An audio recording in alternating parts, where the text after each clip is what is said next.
Acá seguimos con nuestro bloque internacional de Proyecto Segunda República del día de hoy. Adrián. Hoy es jueves 4 de mayo del 2017 y esto es un déjà vu, ¿no? Sí, porque esta escena ya la estamos repitiendo varias veces porque, bueno, estamos teniendo problemas otra vez con el sistema del control central. Pero bueno, es lo que hay. Se cuelga y hay que empezar todo de vuelta. Si tenemos algún técnico entre nuestros seguidores en TriCaster, bienvenido será a solucionar nuestros problemas. Así es. Pero les contamos una buena. Hemos logrado llegar a un montón de lugares en toda la Argentina y algo que nos sorprende. Nuestros compatriotas de países limítrofes están empezando a inspirarse para tomar nuestra posta. Los primeros que lo han hecho son nuestros hermanos uruguayos del otro lado del Río de la Plata. Y allí estaremos. Miren esto.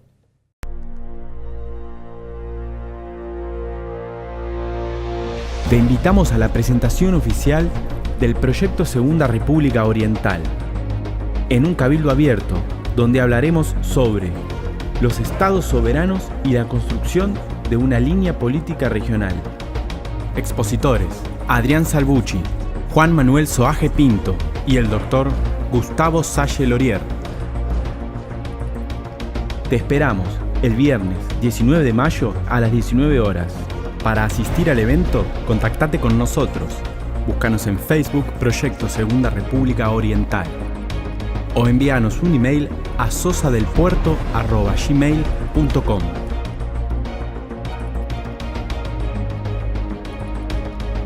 Proyecto Segunda República Oriental. Una idea cuyo tiempo ha llegado.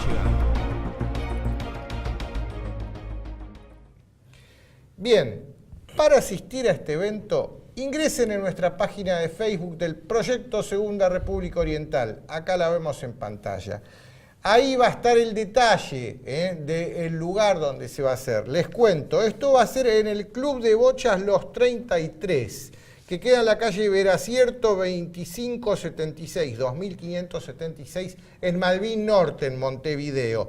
Esto va a ser el 19 de mayo a las 19 horas. Si usted quiere participar de nuestro cabildo abierto fundacional del Proyecto Segunda República Oriental, entra a esta página Facebook, diga que asistirá, marque asistiré al evento, porque estamos necesitando saber cuánta gente va a participar de este cabildo abierto. El lugar es grande, está bueno, pero necesitamos igual saber también, mande un mail a la dirección de correo que aparece ahí en el video. Todos los detalles están en el sitio de Facebook del Proyecto Segunda República Oriental y felicitamos a nuestros hermanos rioplatenses por esta iniciativa de haber tomado la posta y fundar el Proyecto Segunda República Oriental. Efectivamente, Enrique, y con los detalles de este video vamos a poner este domicilio, este correo electrónico para que usted no tenga que andar anotando y volviendo a pasar la parte del programa. Enfatizamos que también nos honra poder compartir este cabildo abierto, el primero en la República Oriental del Uruguay, con una eminencia como es el doctor Gustavo Salle, gran conocedor de toda la problemática geopolítica mundial desde una óptica iberoamericana, muy específicamente desde la óptica de nuestros hermanos orientales. Bueno, hay otro evento esta semana acá en Otro Buenos Aires, evento, ¿no? sí. El Instituto de Política Internacional, La Hora de los Pueblos, que ha sido fundado y dirigido por el doctor Juan Gabriel Lavaqué, está realizando una serie de conferencias que se van a hacer mensualmente sobre temas de geopolítica. El ciclo de conferencias se llama Una política exterior para el siglo XXI, para la República Argentina, desde luego, y la primera se va a realizar el martes de la semana que viene, martes 9 de mayo, a las 17:30, donde el orador invitado será Su Excelencia el embajador de Siria, el señor Hamze Dawalibi, y va a haber un panel que va a conversar con el señor embajador, constituido por el embajador argentino Juan Archibaldo Lanús, el doctor Carlos Andrés Ortiz, la doctora Tamara Lali, gran amiga de esta casa, y quien les habla, Adrián Salvucci. Esto se realizará el día martes 9 de mayo a las 17:30 en el Círculo de Legisladores de la Nación Argentina, ubicado en Bartolomé Mitre 2087, primer piso. Nuevamente todos los detalles van a ir con las notas que van con este video. Bueno, Vamos a empezar con las notas de esta semana, los recortes de diarios. ¿Qué está pasando en Estados Unidos? Mirá esta noticia, el Boston Herald. Donald Trump vuelve a Nueva York, a la Trump Tower, lugar de nunca debió haber salido, del penthouse de la Trump Tower, ahí debió haberse quedado. Pero bueno, vuelve a Nueva York para las ceremonias de conmemoración del final de la Segunda Guerra Mundial. Bien, ¿de qué se trata esto del final de la Segunda Guerra Mundial, Adrián? Bueno, para ser preciso, el 8 de mayo, en pocos días más, se va a celebrar, se va a recordar el 72 aniversario del fin de la Segunda Guerra Mundial en el Teatro Bélico de Europa. La Segunda Guerra Mundial después continuó hasta agosto en el Teatro Pacífico, hasta que Estados Unidos le regaló 2 bombitas atómicas en Hiroshima y Nagasaki a los japoneses, que también finalmente se rindieron. Pero los hechos dicen que, efectivamente, el 8 de mayo de 1945, Alemania y todos sus aliados se rindieron incondicionalmente ante los aliados de Gran Bretaña, Francia, Estados Unidos y la ex Unión Soviética, y terminó con eso la Segunda Guerra Mundial. Siguiendo esta vocación que tiene el proyecto Segunda República de pensar con el cerebro propio, lo que implica no callarse y llamar a las cosas por su nombre, para evitar justamente seguir aplastados por la colonización intelectual que venimos sufriendo desde hace 40, 50 años, es que consideramos que es una oportunidad esta celebración, que el señor Trump va a participar en la ciudad de Nueva York como presidente del país más beneficiado, hacer algunas consideraciones al respecto. En primer término, recordemos que esa Segunda Guerra Mundial dejó a Europa devastada, dejó a la ex Unión Soviética devastada, dejó a Japón y a China devastada, pero Estados Unidos fue el gran vencedor, por así decirlo, porque no cayó una sola bomba sobre territorio norteamericano. Incluso los ingleses se la bancaron bastante mal con el Blitz de los bombardeos alemanes sobre Inglaterra, y esa debilidad fue el inicio del fin del Imperio Británico en su versión institucional de aquellos años. Pero Estados Unidos en realidad sufrió poco, sufrió en la pérdida de sus hombres que lucharon en los dos frentes, tanto el Pacífico como el europeo, y en el material bélico que aportó. Pero en definitiva fue el gran beneficiado, tan es así que, finalizada la Segunda Guerra Mundial, el 50% del Producto Bruto Interno, mejor dicho, el Producto Bruto de todo el planeta Tierra, el 50% era Estados Unidos. Ahora bien, esta ha sido la guerra más trascendente y más catastrófica de la historia moderna de la humanidad. Inauguró la era nuclear con las 2 bombas de Nagasaki y Hiroshima. Dejó vencedores totales con un enorme poder sobre todo el mundo. Fue el mayor genocidio y exterminio de la humanidad, que dejó más de 100 millones de muertos de todos los bandos y una gran variedad de países. Se enfrentaron en Europa al menos 2 cosmovisiones absolutamente irreconciliables que lucharon a muerte. Una murió, la otra es la que sobrevivió y se quedó con el planeta entero. Se inauguró el mundo bipolar, ese del cual el general Perón trató de mantenernos separados, ni yanquis ni marxistas, peronistas, hagamos algo diferente, pero aún así a Perón también lo terminaron derrotando. Y se produjo esa travestía jurídica de Nuremberg, de que los aliados fueran juez y parte en esa guerra. Pero bueno, es el mundo moderno que también nos dejó las Naciones Unidas, el Fondo Monetario Internacional, el Banco Mundial, el Banco Interamericano de Desarrollo, la globalización y todo lo demás que usted conoce. Ahora bien, esta guerra, que felizmente apenas afectó en lo material a la República Argentina y a nuestro continente iberoamericano, sin embargo se pueden sacar algunas consecuencias que son muy importantes para justamente sacarnos de encima esta colonización intelectual, espiritual, esta guerra psicológica que se viene debatiendo sobre todo el planeta desde hace 72 años. Porque, claro, recordemos que en realidad las potencias victoriosas, Estados Unidos, Gran Bretaña y la ex Unión Soviética, han sido adversariales, incluso enemigos del continente iberoamericano en general y de la República Argentina muy especialmente. En el caso de Estados Unidos, fueron los artífices de los principales golpes de Estado que hemos sufrido desde fines de la Segunda Guerra Mundial: el golpe de 1955 contra el general Perón, el golpe de 1961 contra Frondizi, el golpe de 1966 contra Ilía, el golpe de 1976 contra María Estela Martínez de Perón. El rey Reino Unido fue un enemigo militar directo en la Guerra de Malvinas de 1982, que como explicamos en el bloque nacional, hoy seguimos pagando, 35 años después, las terribles consecuencias de esa derrota, donde también tuvimos que firmar un tratado de Versalles de claudicación. Y la ex Unión Soviética, no en forma directa, pero a través de la guerrilla, los movimientos guerrilleros subversivos, y a través de La Habana, Cuba, entre otras ubicaciones, también nos llevó su mal llamada revolución cultural, que fue una subversión que prácticamente nos llevó al borde de la guerra civil y sirvió de excusa para todos los golpes de Estado propiciados desde Estados Unidos. Ahora bien, es una ironía, pero las potencias derrotadas que supuestamente la guerra psicológica presenta como los grandes malos de la era moderna, Alemania, Italia, Japón, los países árabes, en realidad de la Argentina y de Iberoamérica nunca nos agredieron. Son países que han sido amigos nuestros. En definitiva, entonces y aún hoy, Alemania, Italia, que tiene una gran parte de nuestra población en la Argentina, es de origen italiano, me incluyo, Japón, son países que jamás agredieron a la Argentina, jamás agredieron a Iberoamérica. Y sin embargo, cometemos el error catastrófico de asumir como enemigo propio a los enemigos de nuestros enemigos. Porque no es que podemos decir, bueno, pero los dos... No. Un conjunto de países, Estados Unidos, Gran Bretaña y la ex Unión Soviética, nos ha agredido y nos sigue agrediendo. El otro conjunto de países, los derrotados, Alemania, Italia, Japón, no nos han agredido, en definitiva. Con lo cual, máximo cuando uno considera, que Argentina fue neutral en esa Segunda Guerra Mundial, como lo fue en la Primera Guerra Mundial. Gracias a Hipólito Yrigoyen mantuvimos la neutralidad en la Primera Guerra Mundial Europea entre 1914 y 1918. Y gracias al general Farrell y al general Perón, en el gobierno que estaba hacia finales de la Segunda Guerra Mundial, también mantuvimos una neutralidad casi hasta el final, cuando declaramos la guerra al eje, al así llamado eje, justamente de común acuerdo con ellos.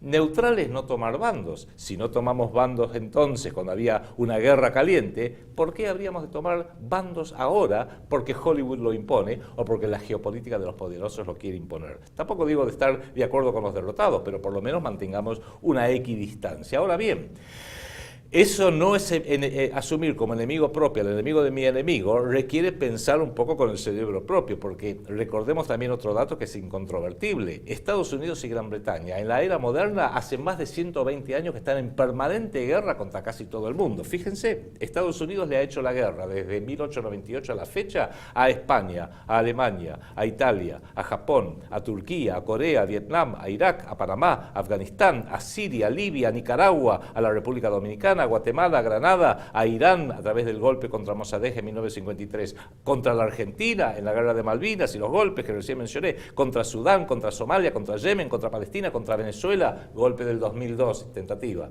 Y el Reino Unido también, en guerra permanente contra Alemania, Italia, Japón, Turquía, Irán, Libia, Siria, Irak, Afganistán, India, la Argentina en la Guerra de Malvinas, Sudáfrica, Palestina, África, en todo el continente africano, junto con los belgas, los franceses y los holandeses, causaron estragos. Notable, estas grandes potencias, lideradas por Norteamérica, por Estados Unidos y por Gran Bretaña, siempre han mantenido una guerra encarnizada contra todo país, en cualquier parte del mundo, que haya puesto el trabajo en el centro de la vida social y haya combatido a la usura, teniendo un banco central independiente, un banco central no dependiente de Rothschild, como dice y explica una y otra vez mi colega Enrique Romero. Y fíjese, nuevamente, Alemania, Italia, Japón, Libia, la Argentina de Perón, Irán, Siria, Egipto, países que mantenían una independencia monetaria para tener una moneda que sirviera como moneda crédito y no como moneda débito. Acá, ya que mencioné la Primera Guerra Mundial, donde gracias a don Hipólito Yrigoyen también mantuvimos la neutralidad ante esa contienda europea, conviene hacer un poquito de historia. Ustedes saben que terminada la Primera Guerra Mundial, que la perdió el Imperio Alemán, Austria-Hungría y el Imperio Otomano Turco, que en ese momento controlaba casi todo Medio Oriente y el norte de África, se firman una serie de tratados que fueron tratados de paz de claudicación. El más conocido es el Tratado de Versalles, por eso en el bloque nacional mencionábamos a los tratados de Menem y Cavallo como el Versalles argentino, según lo explica el doctor Julio Carlos González. El Tratado de Versalles, 1919, le impuso las condiciones de paz a Alemania. Y hubo otros tratados, notablemente el de Saint-Germain, que le impuso las condiciones de paz a Austria, y el de Sèvres, que le impuso las condiciones de paz al Imperio Otomano Turco. Ahora, fíjense algunas de las condiciones. El Tratado de Versalles le prohibía a Alemania fusionarse con Austria, pero el Tratado de Saint-Germain le prohibía a Austria fusionarse con Alemania, que creo que es una forma de decir que tomaban conciencia que querían ser un solo país, y de afuera Estados Unidos, Gran Bretaña y Francia dijeron no, no lo vamos a permitir. Muy interesante. El Tratado de Versalles le impone al Imperio Alemán, esto es la Primera Guerra Mundial, en 1919, una reparación de guerra, que era una deuda pública exigible por las armas, por 132.000 millones de marcos oro, que a valores de hoy es prácticamente incalculable. Claro, incalculable e impagable. Cuando Alemania no pudo seguir pagando notablemente a Francia esa deuda, ¿qué hizo Francia? Invadió su zona industrial, el Ruhr, en la parte occidental de Alemania, y Alemania colapsó por completo y sufrió la mayor hiperinflación de la historia. El modelo Shylock, del que siempre hablamos, se le impuso una deuda, una reparación de guerra, impagable para después tener la excusa de invadirla y quedarse con la zona industrial. A Alemania se le quita 1/3 de su territorio, las provincias de Posen, de Prusia Occidental, Soldau, Varmia, Masuria, Alta Silesia. ¿Para qué? Para reflotar a Polonia, que había dejado de existir en 1795, pero los aliados dijeron, a ver, reflotemos a Polonia, ¿con qué la hacemos? Y con el territorio de los alemanes. Ah, muy bien. Le dejaron un cachito de Prusia que estaba separado del resto de Alemania, la famosa Prusia Oriental, a través de un corredor ferrovial que terminaría siendo en 1939 el disparador de la Segunda Guerra Mundial. Le quitaron otra parte de Silesia y se la dieron a otro país que inventaron, Checoslovaquia. Ajá. A pesar de que hubo plebiscitos en estos pueblos que querían ser parte de Alemania, los aliados dijeron, no, de ninguna manera, ustedes van a hacer lo que le decimos nosotros. Le entregaron las ciudades alemanas de Eupen y Malmedy a Bélgica, la ciudad de Memel, prusiana, a Lituania. Todo bajo la dirección de un geógrafo, el señor Isaías Bauman, presidente de la Sociedad Geográfica Norteamericana, que fue uno de los principales fundadores en 1919 del Council on Foreign Relations, el famoso CFR, Consejo de Relaciones Exteriores, que nosotros decimos una y otra vez, fue y sigue siendo el cerebro del mundo. Hay una anécdota muy interesante, estaban dibujando mapas, el nuevo mapa de Europa, cortando por acá, por allá, y perdieron un río, no encontramos el Weigel, hasta que un subordinado le dijo, señor Bauman, el Weigel es el nombre alemán de lo que nosotros conocemos como el Vístula, por donde está Varsovia. Ah, ahora entiendo. O sea, no tenía la más remota idea de lo que estaban haciendo, pero redibujaron el mapa. Ni les digo cómo redibujaron el mapa de Medio Oriente, mandato de Palestina para Gran Bretaña, Líbano y Siria para los franceses, etc. A Alemania la condenaron a tener una fuerza armada máxima 100.000 combatientes, una marina de guerra chiquitita, nada de fuerza aérea, al país del Barón Rojo, Primera Guerra Mundial, nada de fuerza aérea, le quitaron todas sus colonias de ultramar, Tanganjika, África Sudoccidental, Namibia, Camerún, ¿se acuerda del famoso hincha de Camerún? Camerún, Nueva Guinea, Samoa. Y lo peor, le impusieron 15 años, 16 años, 17 años de corrupción, de perversión, de puteríos, porque no hay otra forma de describirla, social a través de los medios, a través del arte degenerado, una degeneración de lo que se llamó en esa época, fue breve, lo que duró la República de Weimar, porque tenía su capital en Weimar en vez de Berlín, que se parece mucho al Buenos Aires actual, pero eso es una mera casualidad. Y si quieren tener una idea de cómo fue eso, vea esa vieja película de 1972, Cabaret, con Liza Minnelli y con Michael York, que describe, creo que no se dieron cuenta, bastante lealmente cómo había caído moralmente toda Alemania en aquella época. Sí, también Bertolt Brecht, eso, sí, en su ópera Ascenso y Caída de la ciudad de Mahagoni, es maravilloso. Sí, señor. Y la ópera de los 2 centavos, ambas fueron hechas por Bertolt Brecht, la lírica y la música por Kurt Weill. Kurt Weill, sí señor, exactamente. O sea, hay muchas obras de teatro y de cine que describen cómo fue esa terrible época de la República de Weimar entre 1919 y luego en los años 30. Ahora, la pregunta que todos tenemos que hacernos es, ¿qué esperaban los aliados que harían los alemanes? ¿Que se iban a quedar en el molde? La oprobiosa Paz de Versalles, impuesta en 1919 por el Reino Unido, Francia y Gran Bretaña, son el padre y la madre de Adolfo Hitler, del nazismo, de la militarización exacerbada de Alemania y de Europa.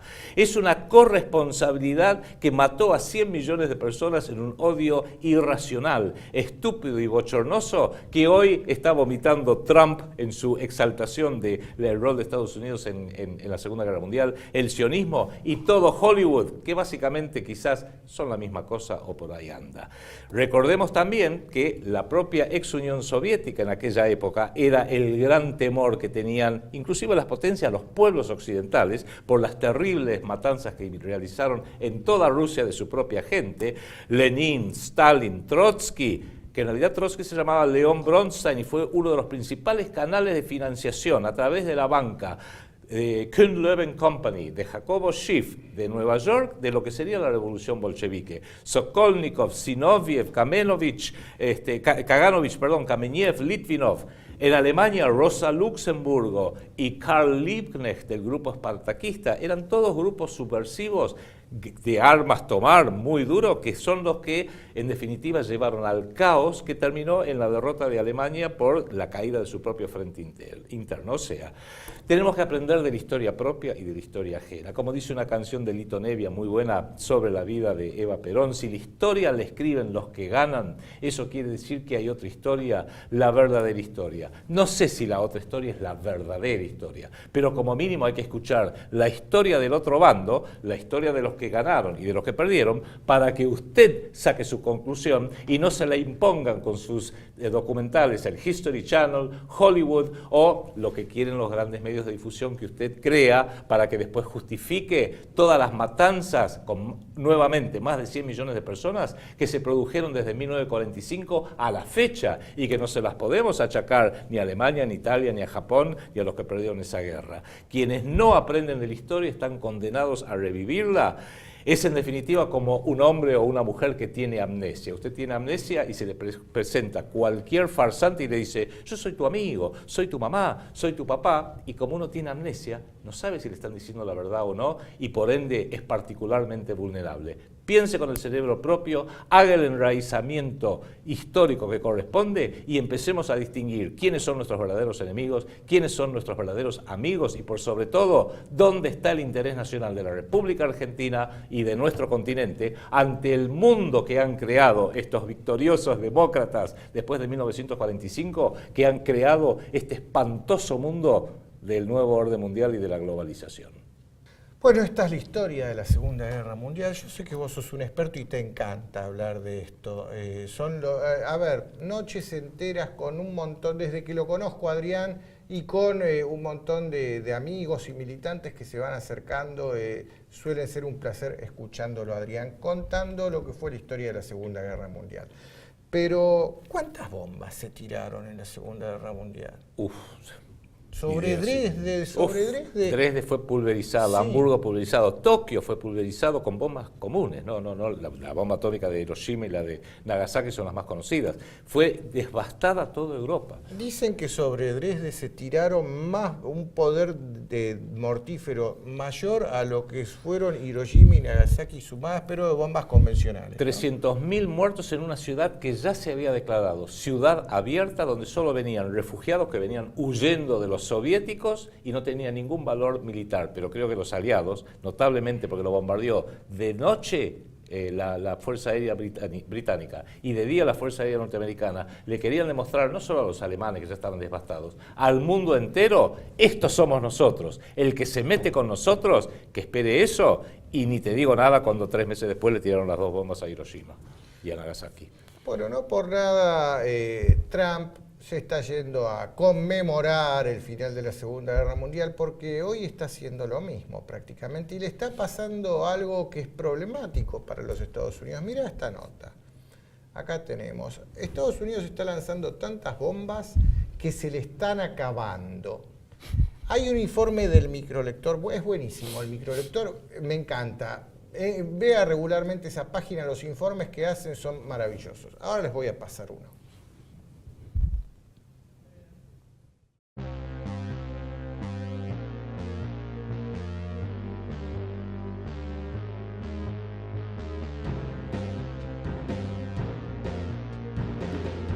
Según recientes informes, Estados Unidos necesita más bombas, porque su ejército ha lanzado tantas bombas en la lucha con Estado Islámico durante los últimos 2 años, que se les están acabando. A Estados Unidos se le están acabando las bombas de diámetro pequeño guiadas por GPS que fabrica Boeing, las bombas modernas que fabrica Raytheon y los misiles aire-aire, según reportan en el medio especializado Defense One. Muchos de los arsenales de bombas que posee el ejército de los Estados Unidos están siendo enviados de la región del Pacífico al Medio Oriente y África, donde supuestamente se necesitan con mucha más urgencia. Este no es un problema reciente.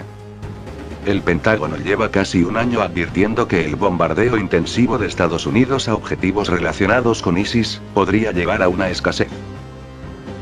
A finales de 2015 el ejército se encontró con un problema bastante similar. Desde que comenzó la operación Inherent Resolve en agosto de 2014, Estados Unidos ha gastado más de 11.900 millones de dólares en operaciones militares contra Estado Islámico. Eso incluye solamente los 19.607 ataques en Irak y Siria, con un costo de 12,8 millones de dólares al día. Ese monto no cuenta con los ataques que se han llevado a cabo en lugares como Afganistán, Somalia y Yemen. El problema es que el ejército estadounidense lanza bombas más rápido que lo que compra. Según advirtió el almirante Harry Harris, del Comando Estadounidense del Pacífico, PACOM, al Comité de Servicios Armados del Congreso de Estados Unidos, estas no son armas lujosas e impresionantes, son armas comunes y corrientes. Pero son absolutamente críticas en lo que estamos tratando de hacer, no solo contra Corea del Norte, sino también en nuestras batallas del Medio Oriente.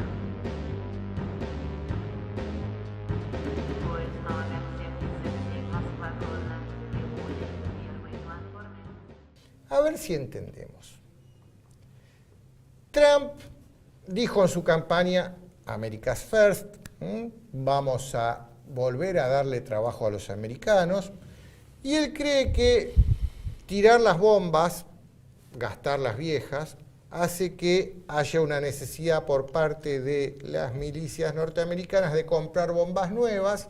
Entonces, vamos a la Lockheed Martin, a la Boeing, a la Raytheon. Nuevos pedidos. A hacer nuevos pedidos, ¿no? Para que esas empresas se pongan a trabajar, entre a circular la rueda virtuosa de la economía, y de esa manera empieza a florecer la economía tan alicaída que está de los Estados Unidos, que hay maneras mejores. A través de la construcción, por ejemplo, se pone en marcha la rueda virtuosa de la economía de una manera mucho más virtuosa que haciéndolo poniendo en marcha el polo militar industrial. Pero bueno, Trump elige, en lugar de construir casas dentro de los Estados Unidos, destruir casas de otros fuera de los Estados Unidos, en otros países. Para después tener que reconstruirlo. Claro, pero encima de eso, el trabajo de reconstrucción de Alepo, por ejemplo, no va a alimentar de trabajo a ciudadanos yanquis, va a alimentar de trabajo a corporaciones globales que van a llevarse los trabajos de reconstrucción que ellos mismos les van a otorgar en concesión, pero el trabajador norteamericano no va a haber un sope, como no lo vio con Irak, como no lo vio con Libia. La vio Halliburton, la Claro, Boeing, etc. pero el trabajador no. Pero Trump prefiere poner en funcionamiento la rueda virtuosa de la economía, sí, a través de el polo industrial militar. Y todos estos dólares van a parar a Wall Street, obviamente. En Wall Street también, para parar un poco el quebranto inevitable. A ver, noticia de hoy, no traje recortes, pero noticias de hoy. Puerto Rico, que no es un país soberano, no, es una corporación privada. Puerto Rico, propietario de una isla, esa isla tiene empleados que son los habitantes de esa isla, que laburan para mantener a esta empresa, a esta corporación que se llama Puerto Rico Incorporated. Hoy Puerto Rico anunció su quiebra. Sí. A ver, un Estado-nación soberano no puede anunciar su quiebra. Si Puerto Rico lo está haciendo, quiere decir que no es un Estado-nación soberano. Entonces, esto que estoy diciendo, de que es una corporación privada, es lógico. 74.000 millones de dólares lo acaban de anunciar hoy su gobernador, que es un Estado asociado libre, así lo llaman, pero no tiene derecho de votar al presidente, no tiene prácticamente ningún tipo de derecho. Es una colonia norteamericana, 74.000 millones de dólares, prácticamente la mayor quiebra en la historia de Estados Unidos.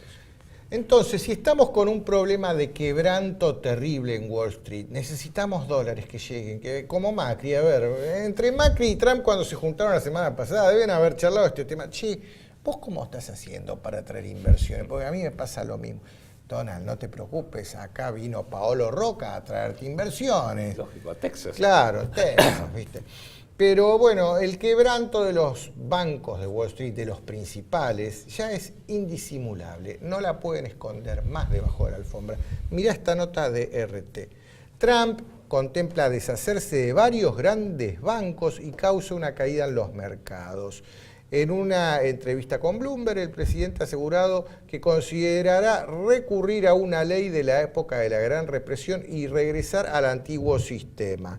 Esto es sumamente interesante, pero te lo voy a leer esto de... habla de la ley Glass-Steagall, de eso estamos hablando, pero mira Ámbito Financiero, el diario argentino, cómo lo plantea, que lo explica para que lo entendamos.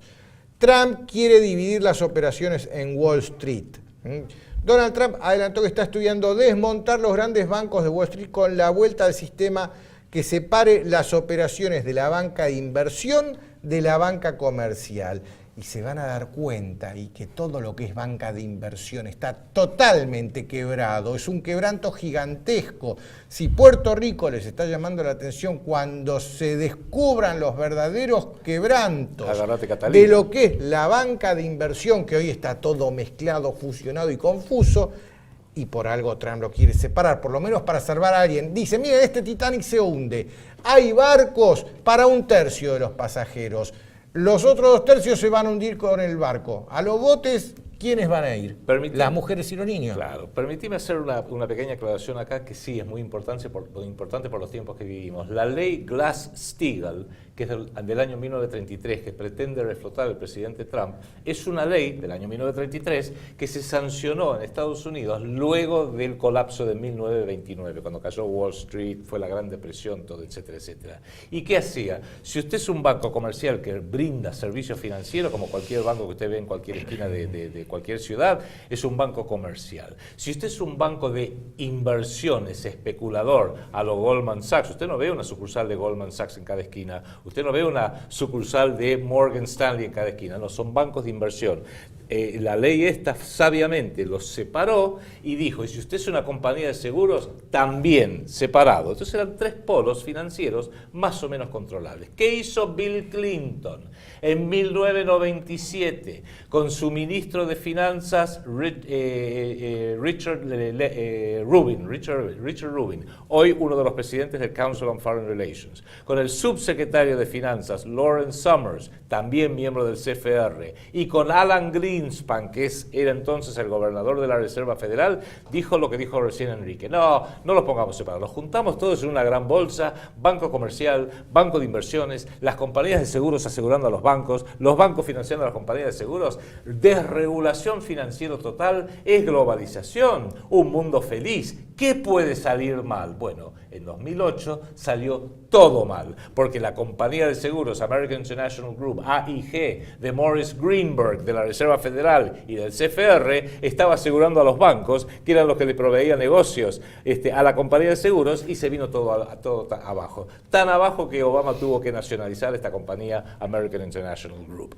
Ahora está sabiamente diciendo, tratando de decir aparentemente Trump, volvamos a esta sabia separación como una forma de evitar que los buitres, los vampiros, los usureros y los parásitos financieros, de los cuales nosotros permanentemente hablamos que la humanidad les tiene que declarar una guerra total y sin cuartel, no puedan volver a hacer lo que hicieron en el 2008, porque parece que hacia eso estamos rumbeando hoy.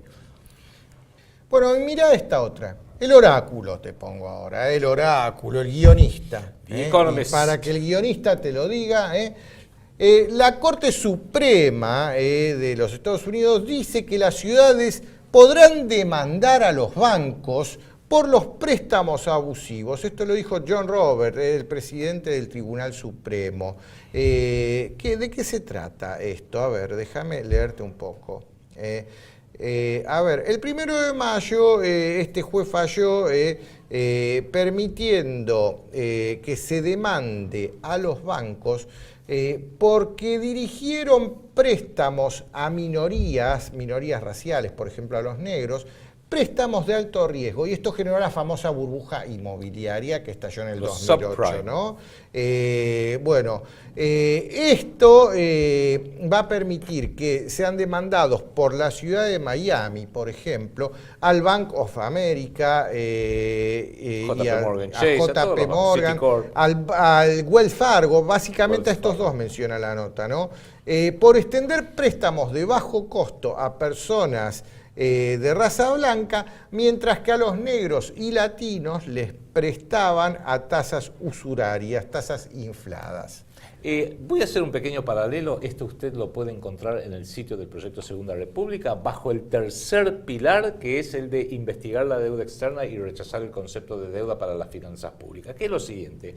Nosotros decimos, parecido a este señor de este fiscal, no sé quién es que por recién estaba mencionando, que Argentina tendría que traer y obligar a sentarse en la mesa de negociación a los bancos, que son los acreedores de nuestra deuda externa, para preguntarle: ¿por qué usted le siguió prestando dinero a la Argentina cuando sabía que no podía devolverle el dinero? ¿Por qué usted le prestó dinero a un régimen tan oprobioso y monstruoso como fue el régimen cívico-militar entre 1976 y 1983, a través de cuyas refinanciaciones, todavía hoy el pueblo trabajador argentino sigue pagando? Es el mismo concepto de decirle: bancos, ustedes son corresponsables en este quilombo, que es lo que están diciendo ahora de hacer en Estados Unidos. Y ya que llamo a los bancos para que asuman su corresponsabilidad, también llamémoslo, digámosle al FMI, cuyos últimos 3 directores están todos procesados o en cana: a ver, FMI, vení para acá un poquito. Banco Mundial, vení para acá un poquito. Sociedades calificadoras de riesgo, Standard & Poor's, Fitch, Moody's, que ustedes dijeron está todo bien con los bonos argentinos. A ver, venga acá, asuma su corresponsabilidad financiera o al menos política y moral. Pero claro, esa iniciativa la tiene que tomar un presidente que se siente acá, en esta casita que usted ve detrás mío, y siempre se las arreglan para que sistemáticamente, desde Alfonsín hasta Mauricio Macri, siempre ocupe la Casa Rosada alguien que dice: no, nosotros somos pagadores seriales, por favor, mirá si vamos a dudar de los bancos son sagrados, tienen unos templos hermosos, parecen templos religiosos. Y el PCR dice en su tercer pilar: queremos saber cuánto le debemos, a quién y por qué. Y después empecemos a hablar de pagar. Acá hacemos al revés. Pagamos y seguimos pagando. No hay guita para los maestros, pero hay guita para Paul Singer. Bueno, hagamos una pausa. Usted no se vaya, que enseguida volvemos. Proyecto Segunda República. No somos la oposición. Somos la resistencia. Una idea cuyo tiempo ha llegado.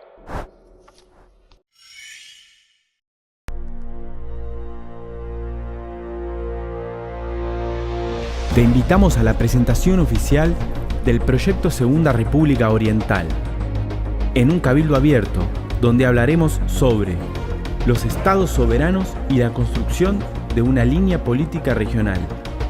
Expositores: Adrián Salvucci, Juan Manuel Soaje Pinto y el doctor Gustavo Salle Lorier. Te esperamos el viernes 19 de mayo a las 19 horas. Para asistir al evento, contactate con nosotros. Búscanos en Facebook Proyecto Segunda República Oriental o envíanos un email a sosadelpuerto@gmail.com.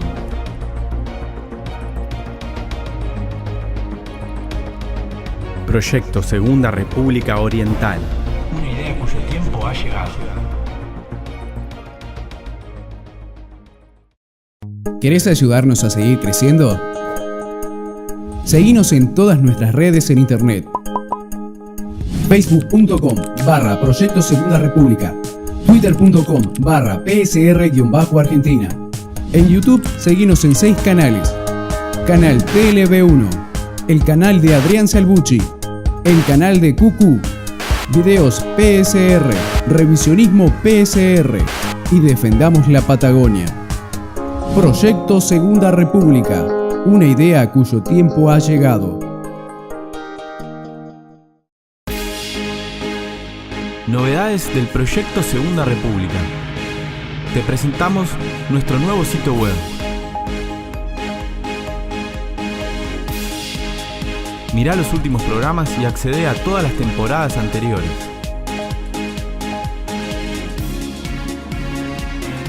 Conocé nuestros 5 pilares, con infografías claras y precisas de nuestra propuesta. Visita los artículos escritos por nuestros especialistas.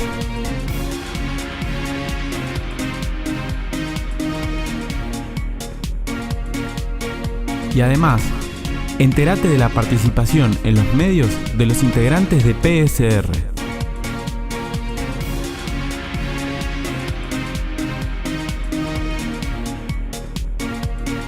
Contactate con nosotros y formá parte del Proyecto Segunda República. Una idea cuyo tiempo ha llegado.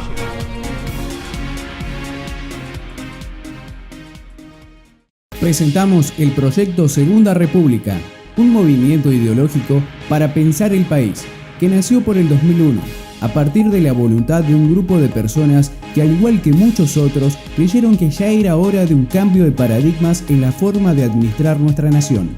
Los que adherimos a esta iniciativa componemos una comunidad de argentinos que comparten el deseo de terminar con las malas prácticas del gobierno que nos mantienen sometidos y en constante desventaja ante el resto del mundo.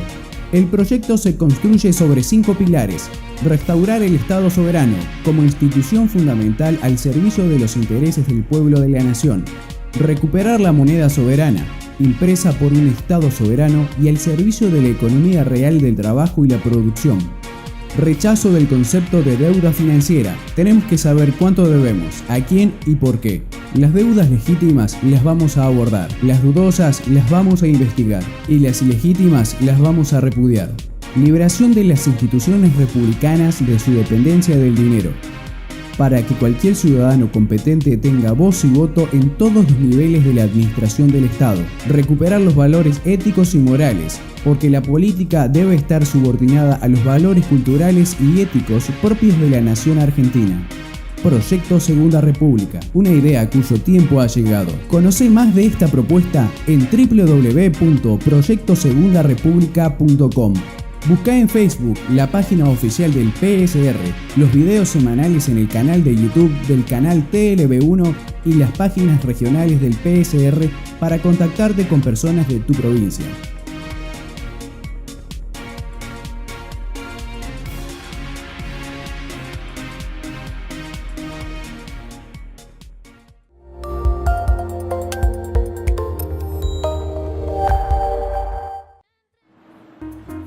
¿Estás lista para tu revolución personal? Súmate al segundo Congreso Iberoamericano de Mujeres Conscientes. Vamos a remover creencias en espiritualidad, salud y felicidad. Conferencistas de España, Brasil y Argentina. Sábado 13 de mayo en Buenos Aires. Encontranos en Facebook. Congreso Iberoamericano Mujeres Conscientes.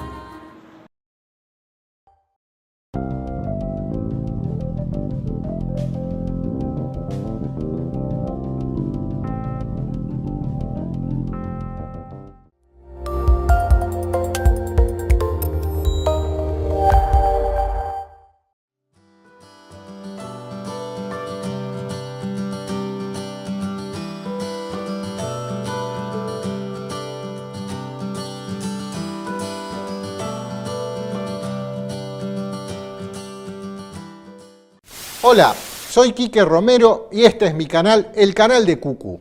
Aquí encontrarás la columna semanal que hago en Radio Sónica, todas las novedades de Proyecto Segunda República, participaciones mediáticas mías o de cualquier miembro del equipo y cualquier otra cosa o novedad que se me ocurra compartir con vos, la voy a poner acá, en el canal de Cucú.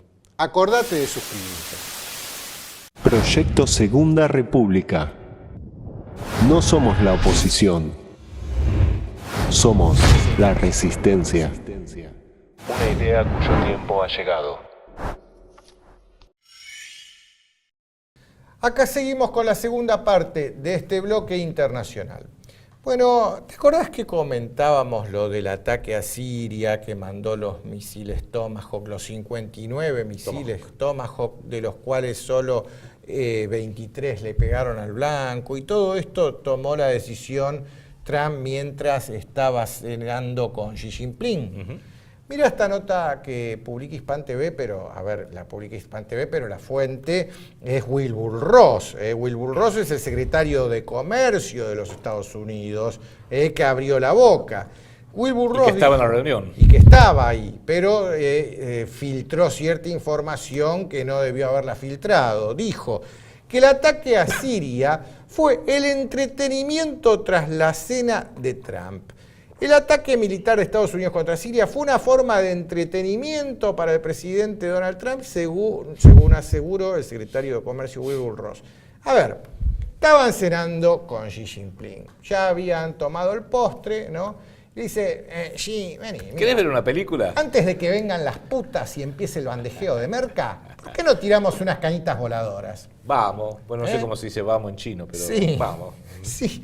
Y ahí fue donde, toma el botón rojo, apretalo vos, chapa, y pum, sirios empezaron a morir.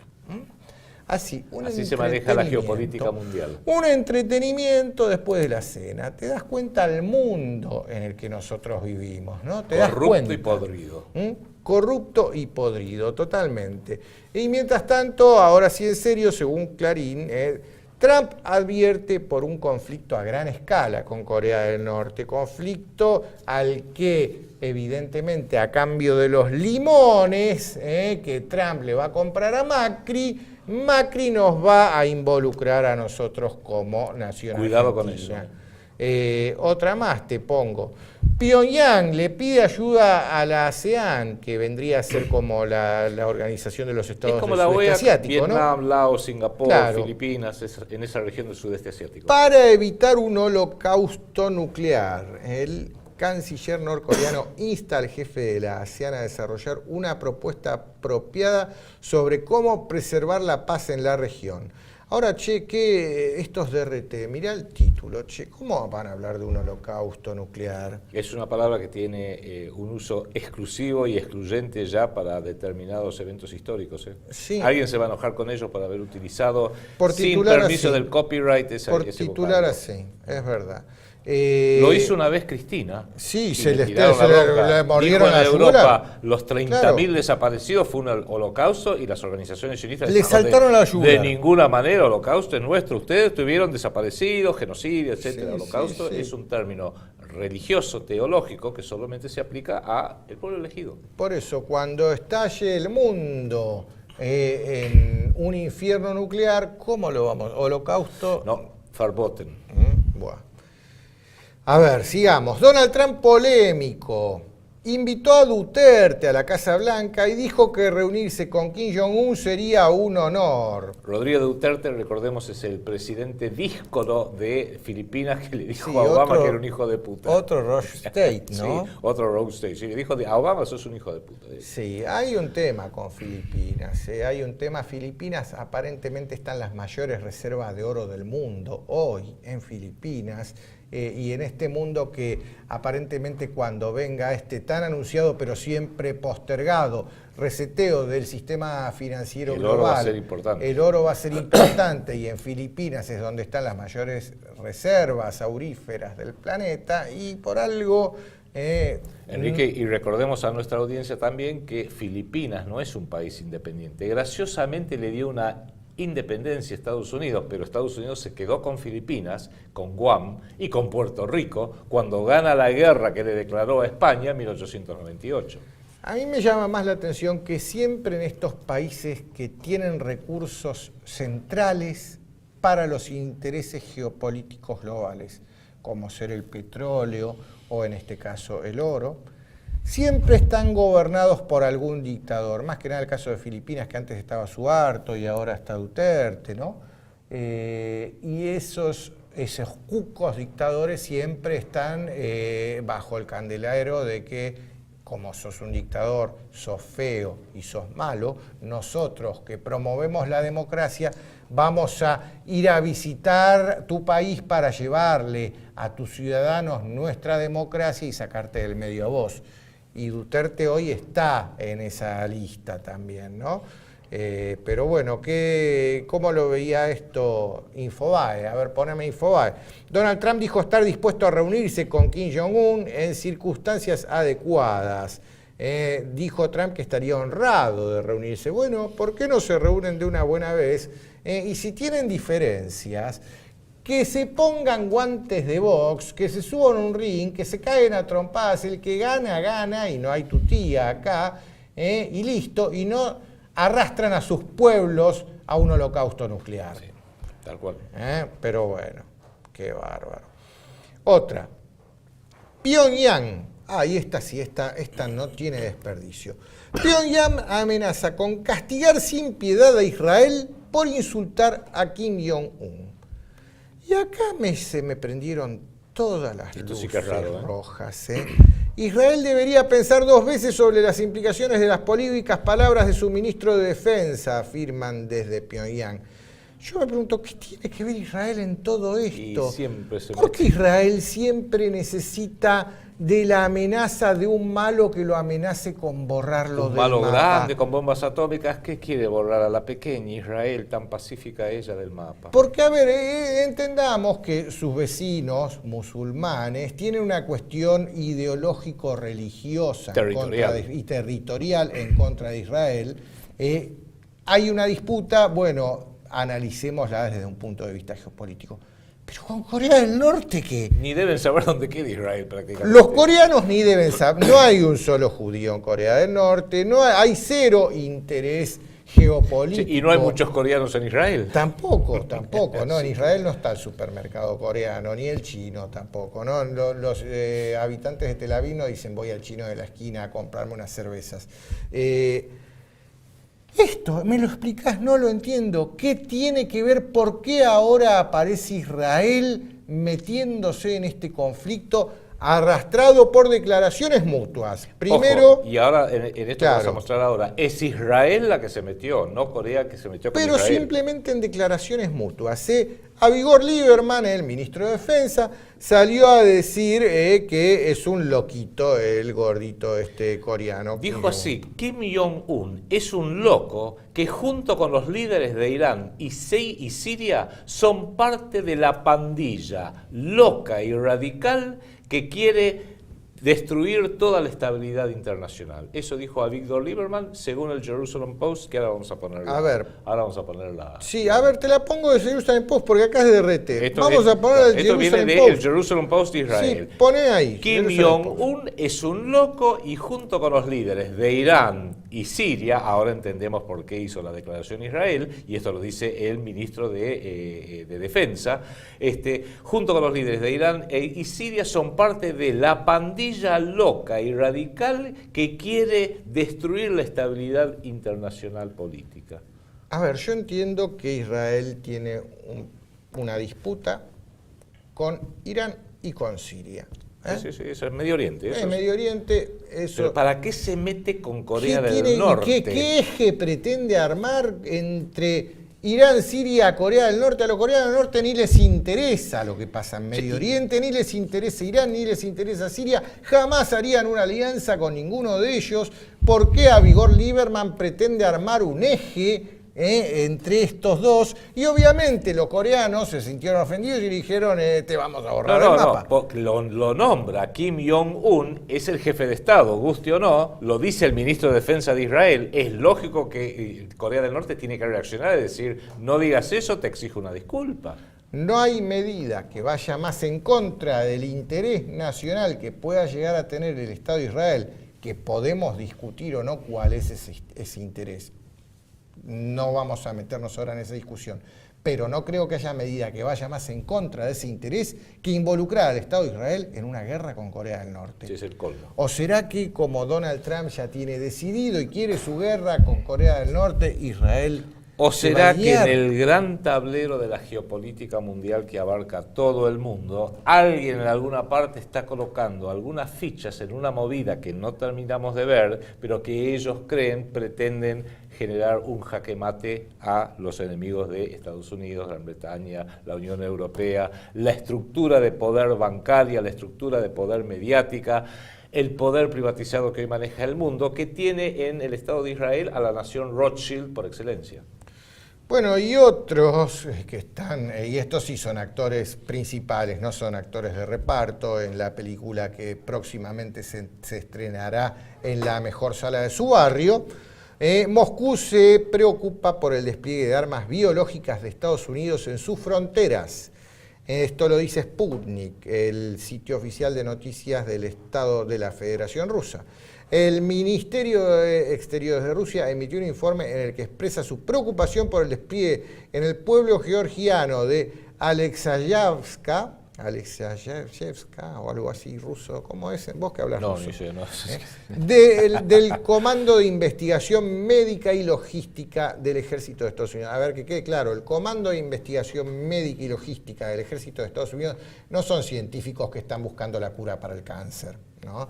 Son militares que manipulan armas biológicas para transmitir enfermedades, usar a las enfermedades como un arma de guerra. Por eso esto depende del Comando de Investigación Médica y Logística del Ejército de los Estados Unidos. ¿Qué pasa acá? ¿Cómo termina esto? ¿Holocausto nuclear o holocausto bacteriológico? Sí. ¿Cómo vamos a morir? Habría que ver cuál es la ¿Ahorcados, ficha. degollados o disparados? Esa es la democracia, le permiten elegir o tratar de elegir si lo vamos a arrojar de un 10º piso, si le van a pegar un tiro en la nuca o lo van a ahorcar. Esto es democrático, usted elija. Si le damos opciones. Le damos lo importante opciones, es que en este mundo y que haya elecciones. de libre Que haya elecciones. opción uno tenga distintas Y que haya posibilidades. ovejitas a decir, ¿qué hago? ¿Elijo que me arrojen del 10º piso, que me ahorquen o que me peguen un tiro en la nuca? A ver, vamos a debatir. ¿Qué me va a doler Hacemos un menos? debatir, vamos a hacer un debate. Con la nata, hagamos un debate. Sí, la nata y el otro... ¿Qué sé yo? No, el médico este de TN. Nelson Castro, ahí está, Castro. Nelson Castro. Ahí, Sí. qué bien, qué interesante. Y Morales Sola. Bueno, eso sí, es el pope. Claro. Ya ahora que no está Mariano. Buah. Y el otro tema candente, y acá ya esto es nuestro continente, Sudamérica, es Venezuela. Esto es preocupante. ¿Está Venezuela al borde de una invasión militar? Se preguntan los de RT. Las denuncias de Caracas son tan reiteradas como las pruebas de que Estados Unidos se inmiscuye en sus asuntos. ¿Se quedará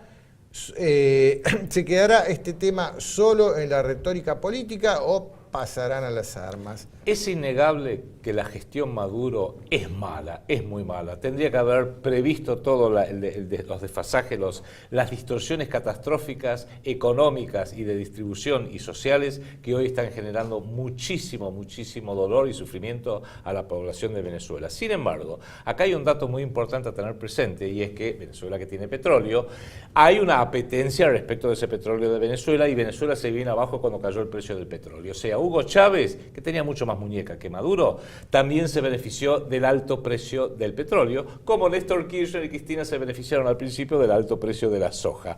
O sea, dos regímenes que muchas bravuconadas, pero dependían del commodity que se cotiza en Chicago, la soja, en Nueva York y Londres el petróleo. O sea que no son exactamente ejemplos de estadistas que quieren mantener la independencia de sus países. Pero, Enrique, y esto sí es importante, esto es algo que a usted no se lo informa ni La Nación, ni Infobae, ni TN, ni Clarín. Y es lo siguiente, que en Colombia, que está al lado, cuyo presidente Juan Manuel Santos es un miembro de la American Society de David Rockefeller y que es parte de todo este entorno, tiene 7 bases militares norteamericanas, 2 bases marítimas en Cartagena y en Bahía Málaga, 2 bases militares con infantería en Tolemaida y en Larandia y 3 bases con aeronaves en Malambo, Palanquero y Apiay. O sea, esto no se lo dicen de que en realidad hay bases norteamericanas bastante bien apertrechadas que podrían tranquilamente disparar una invasión de Venezuela o de Ecuador o de Perú o de vaya a saber dónde, hasta lo único que no pueden hacer los colombianos es recuperar Panamá, que es la provincia que le robó Estados Unidos para hacer el canal. Esto mismo lo dice este informe del microlector, ponelo, existen planes para una invasión militar de Venezuela. No lo vamos a poner en el informe, búsquelo y véalo, no tiene desperdicio, es largo, pero volviendo a esto que dije hace un rato, ¿por qué siempre en un país que tiene recursos que son fundamentales para los intereses de estos señores que pretenden gobernar el mundo, siempre aparece al frente de ese Estado como presidente o como dictador, un personaje impresentable. Es verdad, es verdad. ¿Será que lo Es parte de una necesitan? estrategia. ¿Será que lo necesitan para demonizarlo a nivel global y que la invasión militar sea vista como liberadora? Menos mal, que claro. intervino Estados Unidos, porque si no, este terrible y sanguinario dictador iba a seguir esclavizando al pobre pueblo, sea de libio, iraquí, Una variante de falsa bandera. Venezolano en este caso. Una variante de la falsa bandera. Sí. ¿Será? Entonces hay que analizar este ¿Te acordás tema. cuando Noriega era amigo de Estados Unidos? Sí. Hasta que un día descubrió George Bush padre que este agente de la CIA era un narcotraficante y invadió, destruyó a Panamá con 2.000 muertos para agarrarlo a Noriega, meterlo en cana en Miami y asegurarse que nunca hable. Bueno, es para pensar todo esto. La geopolítica global y los títulos de los diarios no son lo que nos cuentan. Tal cual.